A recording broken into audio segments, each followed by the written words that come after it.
Ne pas faire l'impasse sur les hommes et les femmes qui ont fait son histoire. Des engagés venus d'ailleurs, des commerçants, des agriculteurs, des artisans, des gens simples, des gens du peuple. Aimer Saint-André, c'est comprendre le sens de son histoire et intégrer l'héritage socio-culturel qui nous ont laissé dans nos réflexions. Pour moi, Saint-André, c'est cette région dynamique située entre la rivière Saint-Jean et la rivière du Mât. C'est cette ville qu'on appelait Beau Pays au XVIIIe siècle. On y cultivait le thé, le café, le manioc, le tabac et la vanille. La production battait son plein. Les hommes et les femmes étaient actifs et la ville en pleine expansion. Cette image positive que décrivent les historiens, nous devons de l'entretenir. Nous savons d'où nous venons. Cependant, il me semble que nous ne savons plus très bien dans quelle direction nous allons. Saint-André, notre ville, a-t-elle le rayonnement dynamique socio-économique qu'elle mérite? Ma réponse est non. Cette énergie, nous l'avons égarée. Comment voulez-vous que notre ville ait la dimension qui lui revient de droit, puisque des individus qui ne pensent qu'au pouvoir et au favoritisme détenaient les clés de notre ville durant tant d'années? J'entretiens une relation forte avec la population saint-andréenne depuis 1998, année de ma première présentation aux élections cantonales. Et cette relation s'est amplifiée en 2001, lorsque je suis devenu conseiller municipal de l'opposition. Et depuis 2008, de par mes fonctions d'élu, je suis au cœur de la population saint-andréenne au quotidien. Et laissez-moi vous dire qu'avant de vous réunir ici aujourd'hui, j'ai rencontré des centaines de mes concitoyens, des jeunes, des seniors de toutes origines et conditions. Je les ai écoutés. J'ai rencontré aussi des responsables d'associations, des chefs d'entreprise, des pères et des mères de famille, des élus. J'ai entendu des paroles qui m'ont beaucoup touché. Certains sont découragés, d'autres déçus. Malgré toutes leurs déceptions et leurs découragements, j'ai continué à travailler pour les administrés de Saint-André. Dans leurs propos, j'ai ressenti des inquiétudes, mais aussi des doutes. Des inquiétudes sur la difficulté de la vie quotidienne, sur l'incapacité de se projeter un avenir. Des doutes sur la volonté des dirigeants à apporter des réponses concrètes à leurs attentes. Et cette sensation de vivre dans une ville qui se perd et qui a beaucoup de mal à se trouver. Cependant, au fil des discussions, le désir de voir changer les choses subsiste. L'espérance d'une dynamique nouvelle et d'un renouveau réjouit même les plus inquiets. Jour après jour, cette réalité me suivait. Il me fallait trouver la voie d'une relation nouvelle avec ma ville de cœur et pouvoir apporter des réponses et des débuts de solutions aux attentes de mes concitoyens. J'aurais pu choisir la facilité, me poser chez moi dans mon fauteuil et regarder les autres combattre dans l'arène. C'est pourtant si simple de rester spectateur, anonyme parmi les anonymes. Tant de fois on m'a posé la question sur l'avenir de Saint-André et sur le rôle que je pouvais jouer. Jusqu'à maintenant, et volontairement, je n'ai donné aucune réponse à ces interrogations. Je me suis contenté de collecter au maximum les impressions des uns et des autres, leurs attentes et leurs souhaits. Le temps était mon allié, l'écoute et la compréhension mes meilleurs amis. La conclusion de ces 6 années d'écoute, d'observation et d'analyse est sans appel. Saint-André a besoin d'une autre vision, d'une autre politique, d'un autre projet de ville. Ma situation de premier adjoint aurait pu me pousser à adopter un comportement suiviste, mais j'aurais été en contradiction avec ma conscience, avec moi-même. Rester insensible au sort de cette ville que j'aime tant ne me ressemble pas. Je ne peux me résigner à laisser notre ville aux mains de celui qui n'agit pas avec son cœur, mais uniquement sur des calculs électoraux, qui dirige notre cité saint-andréenne avec une vision totalitaire, qui prend des décisions unilatérales et ignore l'esprit d'équipe. De tels comportements sont intolérables dans une démocratie. Le Saint-André auquel j'aspire ne laisse pas de place à la politique politicienne et au favoritisme familial. Face à cela, je me devais absolument de réagir. Je me devais de répondre à tous ceux qui, pendant des semaines et des mois, m'ont fait part de leurs attentes, de leurs espoirs, et le moment est venu. Devant vous, aujourd'hui, avec responsabilité, je dis oui à Saint-André. Oui aux Saint-Andréennes et aux Saint-Andréens. Oui, je suis candidat à l'élection municipale de 2014.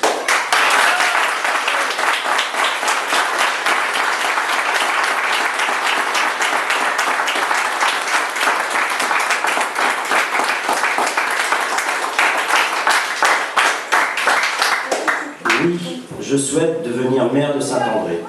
Oui, je souhaite devenir le maire de tous les Saint-Andréens, de toutes origines et de toutes les conditions.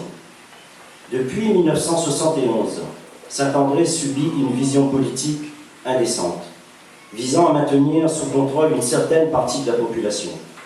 Quoi de plus déplorable que d'utiliser la vulnérabilité de certains Saint-Andréens à des fins politiques, ou plutôt personnelles.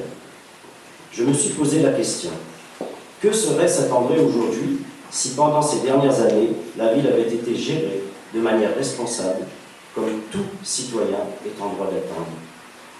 Cette ville serait proche de l'idée que je me fais aujourd'hui d'une commune en pleine expansion de plus de 50 000 habitants, où les infrastructures et les aménagements seraient faits pour le bien-être des habitants, où l'humain serait au cœur des préoccupations des élus, où les inégalités sociales les plus marquées seraient farouchement combattues. Ce Saint-André-là, c'est ce pourquoi je suis devant vous aujourd'hui. Et malgré toutes ces années perdues, il n'est pas trop tard. Nous pouvons ensemble changer cela et donner à Saint-André la dimension qu'elle mérite, pour que les générations futures, celles de nos enfants et de nos petits-enfants, puissent vivre dans un environnement en adéquation avec leur époque. Avec tous les Saint-Andréens, je souhaite écrire une page nouvelle dans l'histoire de Saint-André et ouvrir la voie vers le Saint-André du futur. Ce Saint-André de demain qui fera la fierté de tous ceux et toutes celles qui y vivent. Pour cela, nous avons besoin de toutes les volontés, réunies dans un mouvement dynamique baptisé UDSA. L'UDSA, Union démocratique pour Saint-André, dont je suis le président instigateur, est un rassemblement de citoyens en rupture totale avec les politiques pratiquées à Saint-André depuis plus de 4 décennies. Autour de moi, dans ce mouvement, M. Christophe Pasquet, qui est ici présent, M. Jean-Max Govalassamy, que vous connaissez tous, Mme Nazira Vengadacheti, qui est la trésorière, et Mme Priscilla Sevami, qui est notre secrétaire. Voilà. C'est un mouvement populaire où toutes les énergies ont leur place, où les idées des uns et des autres sont les éléments moteurs de nos réflexions. Il faut que chacun prenne conscience que se cache en nous tous un développeur potentiel et que de petites idées peuvent engendrer de grandes décisions et de fait emmener des changements profonds dans notre société. L'avenir de notre ville est l'affaire de tous. Et notre objectif est d'impliquer tous les Saint-Andréens dans la construction de notre Saint-André de demain. Fini les combats de bloc contre bloc pour le pouvoir. Voici venu avec l'UDSA le temps de la concertation, du rassemblement autour d'un thème fédérateur. L'avenir des Saint-André est l'affaire de tous. Jeunes, parents, chefs d'entreprise, agriculteurs, employés, chômeurs, l'UDSA est un mouvement structuré où chacun peut y trouver sa place. C'est une cellule de réflexion sur notre ville où les aspirations et les compétences de chacun constituent l'essence même de ce mouvement. J'ai des valeurs et je tiens à les défendre. Mon engagement politique n'aurait aucune raison d'exister sans ces principes qui font de mes convictions. Une société basée sur l'écoute, le respect, la solidarité, l'équité. Mon expérience du monde associatif, culturel, mes responsabilités en tant qu'élu n'ont de sens que s'ils sont mis au profit de Saint-André et des Saint-Andréens. Avoir des valeurs, une vision, c'est important. Mais nous devons aussi savoir écouter, prendre en compte les idées et les avis de tous, et dans la mesure du possible, les mettre en application. Car tout citoyen doit pouvoir s'approprier une part du renouveau de Saint-André. Ce que nous déciderons en mars prochain visera à améliorer le quotidien de tous, sans exception.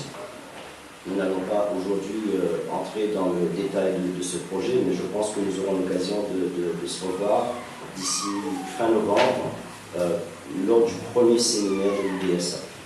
On vous tiendra informé. Dès à présent, ce que je peux vous dire, c'est que notre projet portera sur deux axes principaux, le social et l'économie. Et comme vous le savez tous, il ne peut y avoir d'équilibrage social sans développement économique. Je ne veux pas d'une campagne basée sur la violence verbale, les blâmes envers quiconque. L'engagement politique est à lui seul une épreuve suffisamment lourde, demandant tellement d'énergie. J'ai surtout un projet pour Saint-André, non pas le projet d'un homme pour ses intérêts, mais servir l'intérêt de tous et me mettre au service de chacun. Et c'est ensemble que nous allons gagner. Et c'est pour cela qu'aujourd'hui, je lance un appel à toutes les forces vives, à toutes celles et tous ceux qui ne souhaitent pas le retour de ceux qui étaient aux responsabilités pendant de nombreuses décennies. Et au moment où je vous parle, j'ai une pensée particulière pour mes amis et camarades du PCR, avec qui nous avons remporté une victoire historique en 2008, ainsi qu'à mes collègues élus du groupe majoritaire. Tous ensemble, avançons vers la victoire pour un véritable changement à Saint-André. Je vous remercie pour votre attention.